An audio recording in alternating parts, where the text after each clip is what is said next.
Have you heard about the Olympic gold medalist that murdered his mistress? Dr. James Snook competed in the 1920 Antwerp Olympics and won in team military pistol. Upon returning home to Ohio from the games, Snook marries his wife Helen, has a child, and begins teaching veterinary medicine at The Ohio State University. There he meets 21-year-old medical student Theora Hix in 1926. Theora and Snook began a secret 3-year affair. Snook even rents out a room for them in a boarding house where he claims that he's a salt salesman and Theora is his wife. As the affair continues, Theora begins to want a more committed relationship, and Snook doesn't plan on leaving his wife. The long-standing affair ends on June 14, 1929, when Theora Hix' body is found, beaten with a hammer and her throat slit.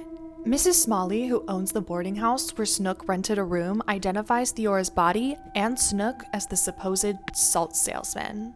Police take Snook in for questioning, and he tells a salacious story of Theora reaching for a gun in her handbag after threatening him and his family.